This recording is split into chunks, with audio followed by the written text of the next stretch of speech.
બનાસકાંઠાના વિભાજન બાદ વિરોધની આગ સળગી રહી છે। છેલ્લા 4 દિવસથી ધાનેરા, કાંકરેજ અને દિયોદરમાં વિરોધ પ્રગટ થયો છે। ધાનેરા અને કાંકરેજને બનાસકાંઠામાં સમાવવાની માંગ સાથે લોકો વાવ થરાદમાં વિરોધ કરી રહ્યા છે। ત્યારે આજે ધાનેરા ખાતે મોટી સંખ્યામાં રેલી સ્વરૂપે પહોંચેલા ખેડૂતો અને વેપારીઓએ ધાનેરાને બનાસકાંઠામાં સમાવવાની માંગ। બનાસકાંઠાનું વિભાજન થયા બાદ વાવ થરાદ જિલ્લાની જાહેરાત થઈ છે અને તેમાં 8 તાલુકાઓનો સમાવેશ કરવામાં આવ્યો છે। જોકે બનાસકાંઠાના વિભાજનમાં ધાનેરા અને કાંકરેજને વાવ થરાદ જિલ્લામાં સમાવી દેવામાં આવ્યા છે અને જેને લઈને છેલ્લા 4 દિવસથી કાંકરેજ અને ધાનેરાના લોકો વિરોધ પ્રગટ કરી રહ્યા છે। ધાનેરા અને કાંકરેજની માંગ છે કે એમને બનાસકાંઠામાં સમાવાય, જ્યારે કાંકરેજમાં ગઈકાલે સજ્જડ બંધ બાદ આજે ધાનેરામાં પણ સજ્જડ બંધ રહ્યું છે। ધારાસભ્ય માવજી દેસાઈ સહિત ખેડૂતોએ વિશાળ સંખ્યામાં રેલી યોજી છે। આ રેલી થકી કલેક્ટર અને નાયબ કલેક્ટરને આવેદનપત્ર આપવામાં આવ્યું છે અને ધાનેરાને બનાસકાંઠામાં સમાવવાની માંગ કરી છે। વાવ થરાદ અને ધાનેરા વિમુક્ત છે અને બનાસકાંઠા સાથે ધાનેરા વાસીઓનું નાતો છે, એટલે છેલ્લા 4 દિવસથી તેઓ ધાનેરાને બનાસકાંઠામાં સમાવવાની પ્રબળ માંગ કરી રહ્યા છે। ત્યારે વિભાજનનો વિરોધ તો થઈ રહ્યો છે, પરંતુ આ વિરોધની આગ ક્યાં સુધી પહોંચે તે જોવાનું રહ્યું। JK ન્યૂઝ સાથે ભરત ઠક્કર, બનાસકાંઠા। બનાસકાંઠા જિલ્લાનું જે વિભાજન કરવામાં આવ્યું છે અને થરાદને જિલ્લો બનાવવામાં આવ્યો છે એની સામે અમને કોઈ વાંધો નથી। એ લોકોની મોંઘ ગતિને બને, પણ જે બનાસકાંઠા જિલ્લામાંથી ધાનેરાને જુદું પાડી અને થરાદ જિલ્લાની અંદર મૂકવામાં આવ્યું છે તેની સામે અમારો વધો છે। આજે ધાનેરા તાલુકા હિતરક્ષક સમિતિના નેજા હેઠળ તમામ સંગઠનો ભેગા થઈ, વેપારીઓ ભેગા થઈ સ્વયંભૂ બંધ રાખેલ છે અને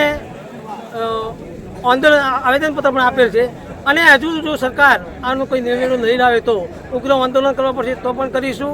અને અમારી બનાસ ડેરી એ મોટામાં મોટી ડેરી છે અને એ પાલનપુરમાં આવેલી છે।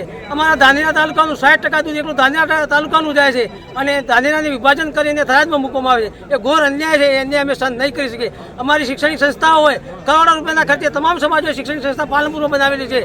આરોગ્યની દ્રષ્ટિએ, સામાજિક રીત રિવાજો મુજબ, ભૌગોલિક પરિસ્થિતિ મુજબ ધાનેરા તાલુકાને ઘોર અન્યાય થયો છે। ધાનેરા તાલુકાના હિતરક્ષક સમિતિના નેજા હેઠળ જે માગણી કરવામાં આવેલી છે, માગણીની અંદર તમામ પાર્ટીઓ અને શૈક્ષિક સંગઠનોનો સૂર પુરાવ્યો છે અને ધાનેરાને ફરીથી બનાસકાંઠા જિલ્લામાં પુનઃ સમાવેશ કરવામાં આવે તેવી માંગ છે। નહીં કરવામાં આવે તો ઉગ્ર આંદોલન કરવામાં આવશે।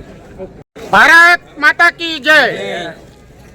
બનાસકાંઠા જિલ્લાનું જે વિભાજન કરવામાં આવ્યું, બહુ મોટો જિલ્લો હતો એટલે એમાંથી 2 જિલ્લા બનાવવા પડે એવી પરિસ્થિતિ હતી જ। વાવ થરાદ નવો જિલ્લો બનાવ્યો એને અમે સ્વીકાર કરીએ છીએ, પરંતુ બનાસકાંઠામાંથી ધાનેરાને જે વાવ થરાદની અંદર મૂકવામાં આવ્યું છે એના કારણે અમારા બધા જે સંબંધો બનાસકાંઠા સાથે હતા એ તૂટી જાય છે। અમારા વિસ્તારની પ્રજા વાવ થરાદમાં કોઈ દિવસ ગઈ પણ નથી। એનો સતત બનાસકાંઠા અને પાલનપુર સાથે જ આત્મમેળ અને આત્મસમર્પણ રહેલું છે।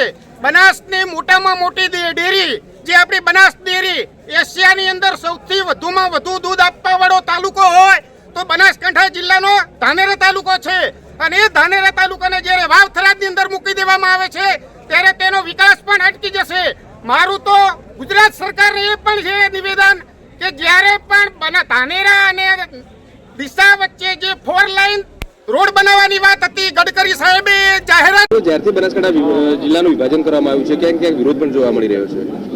આજે સમગ્ર ધાનેરાની અંદર ધાનેરા હિતરક્ષક સમિતિએ બધા જ લોકોને એક મંચ ઉપર રાખી અને સંપૂર્ણપણે ધાનેરા શહેર અને ધાનેરા તાલુકામાંથી જે પ્રકારે બનાસકાંઠા જિલ્લાનું વિભાજન કરી અને ધાનેરાને વાવ થરાદ તાલુકામાં જે રીતે રાખ્યો છે એના માટેનો જે રોષ છે, એના માટે લોકોનો જે લાગણીઓ બનાસકાંઠા સાથે જોડાયેલી છે એ માટે આજે ખૂબ મોટી સંખ્યાની અંદર સમગ્ર તાલુકો અને શહેરમાંથી ભેગા થઈ અને શાંતિમય રીતે રેલી પણ કાઢી છે અને સંપૂર્ણ ધાનેરા બંધ રાખ્યું છે।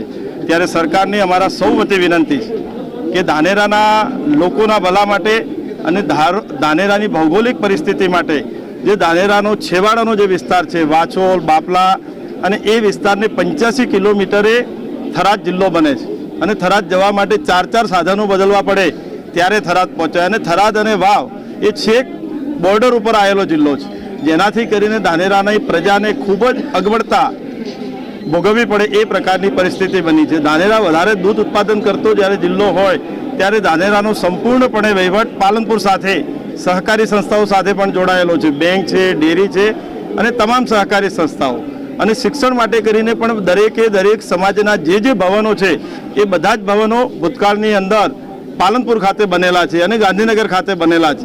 તો આ બધેની સાનુકૂળતા રહે અને લોકોનું જાહેર જનજીવન જે છે એ સામાન્ય રીતે જે પાલનપુર સાથે વર્ષોથી જોડાયેલું છે દેશ આઝાદ થયા પછીનું, તો એ પ્રકારે રહે એના માટે કરી અને ધાનેરાની પ્રજાની દરેક સમાજના લોકોની એક જ માંગ છે કે ધાનેરા બનાસકાંઠામાં રહેવો જોઈએ. અને આ માટે અમારી સરકારને ફેર વિચારણા કરવા માટે પણ વિનંતી છે. ભૂતકાળની અંદર પણ સરકારને અમે આ બાબતે 1 મહિના પહેલાં અવગત કર્યા હતા કે ધાનેરાની સમગ્ર પ્રજાની માંગ બનાસકાંઠામાં રહેવા માટે છે. તો આ જ પ્રકારની આજે પણ આ રેલીના સ્વરૂપે અને શાંતિમય બંધ રાખી અને સરકારને અમારી સૌ લોકોની વિનંતી.